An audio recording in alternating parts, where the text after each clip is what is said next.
Tournament begins in less than 4 weeks, so we're going to delve into this now that, as I said, we have some answers to all those questions. First up, let's head back to the East Coast. Again, Cape Breton, where we find Kenzie Lalonde, Cheryl Pounder. Your initial thoughts on the 23-woman roster?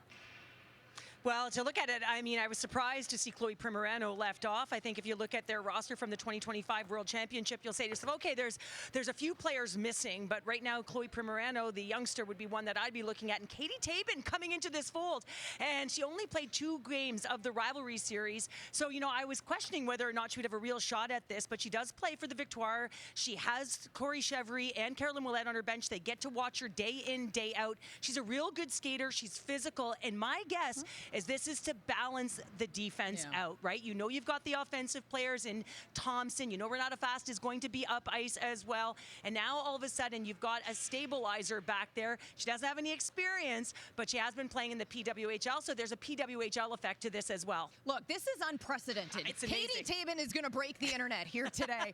I am shocked that she has been named to this team. Not so much because of the experience level, if you would, more so of the fact that, yes, 2 games at the rivalry series as a 7th defender is her only experience with Team Canada over the course of this year. The last touch point for her with the Canadian team, I believe, was around 2018.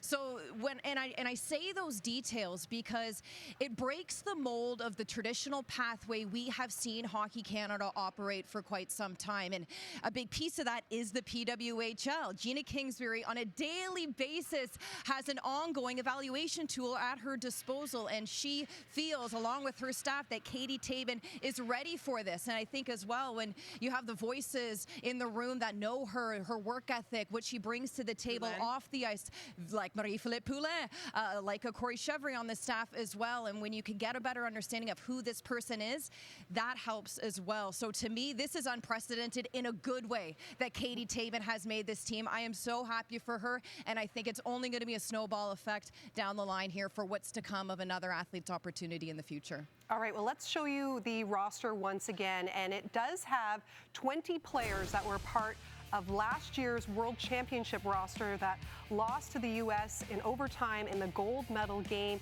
16 returning players that tasted gold at 2022 in Beijing. So that means 7 new faces a part of this year's, the 2026 roster. And yeah, I think the big surprise, going off of what Kenzie and Cheryl mentioned again, is when it comes to that blue line and that defense and no Chloe Primerano. Your first thoughts when you saw this roster, Megan? Marie-Philippe Poulin is on another Olympic team. That was She made it. She made it. I know. That was my first initial thought. I can't believe Cheryl and Kenzie didn't even say that. Shocked. They have a lot of experience. Yes. And experience takes you a long way in international tournaments. And these girls know what it takes to win a gold medal. I've been on the other side of that. So you know what it takes once you get there. And listening to Renata Fast and Blair Turnbull talk about just how honored they are, just how proud they are, they have to be confident in that roster because that's the 23 that they're taking. Yeah, and I think this is the PWHL effect. However, let's backtrack even further. I think that this is the PHF effect. So Katie Tabin and Daryl Watts made the really difficult decision to keep playing and play games, meaningful games, and come back and play with the Toronto Six. Now, I'm biased. I was the president of the Toronto Six. We did win the championship, but these are 2 players that had to go against the grain, and they had to keep playing, and they had to make some difficult decisions. And I think because of that, we're able to continue to their development, and we're seeing this is unprecedented, what Cheryl said, in that players never used to be able to make the team. At 28 years of age, Katie Tabin is a rookie. What is Daryl Watts, 26? Like, this is amazing. And so it's so great to see that these players now have this opportunity and that Troy Ryan really feels like he's taking the best at the time. You're right. It's not just evaluating at the Worlds, at the Olympics. We've got the PWHL now, a year-round opportunity for players to show what they can do and for those that make the decisions to see what they can do. And it was something I touched on right at the beginning of our show here, trying to find that balance between experience and the youth, because you've got to look towards the youth and towards future Olympics coming up as well. But when you look at the U.S., and on the other side of things, speaking to that experience, the U.S. has a very different team that they'll be taking to Milan and the Olympics. A lot of young faces, a lot of youth, right? We know that it's a very strong college NCAA contingent on that American team, whether they're currently playing in college or they're freshly graduated from college.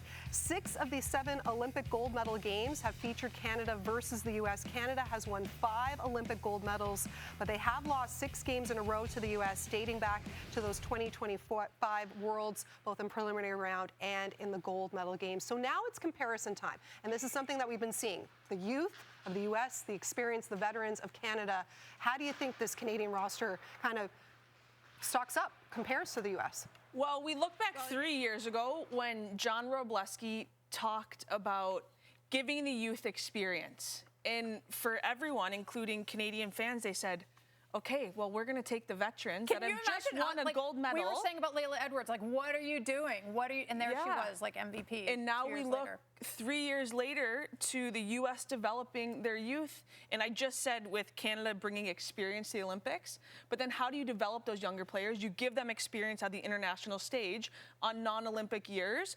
So matching up against the U.S., Canada has to rely heavily on their veterans, but they know what the U.S. brings. Yeah, and that one player that's 23 and under is Kaylee Osborne, and will she even get games at the Olympics? So, I mean, it is a very much an older squad, but if they haven't done the development up until now, so I don't think they can suddenly start and bring those young players right now. They went with the proven players. They went with a veteran organization. These girls went through the pandemic together. They're so close. They're such a tight team, and in the end, maybe it's that teamwork. Maybe it's that knowledge of each other that's going to win them the championship.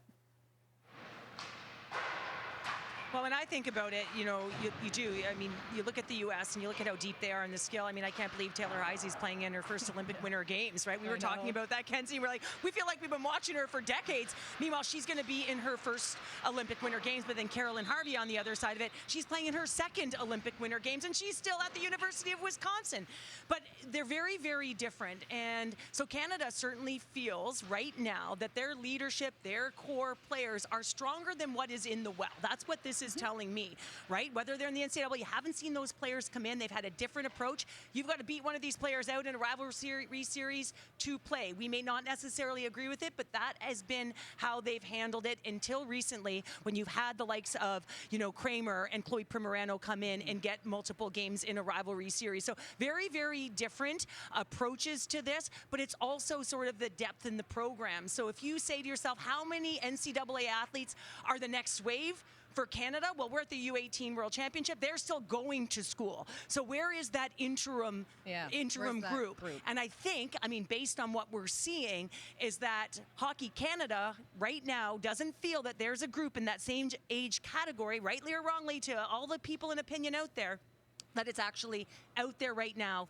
able to take the spots of the likes of someone like a Brianne Jenner or a Natalie Spooner. Whereas on the other side, their depth is there. They've had that full overhaul. So it'll be very interesting coming out of these Olympic Winter Games, everyone, what Canada's going to look like and what youth get inserted. We could be looking at some of them right there. Yeah, I feel like this is the final push for this core with Team Canada. Yeah. I think it was really fitting, though, that while that announcement was happening, the players were being revealed, that the under-18 Team Canada group was having their team photo at the exact moment that this Olympic roster was being announced. So that was pretty special to see firsthand.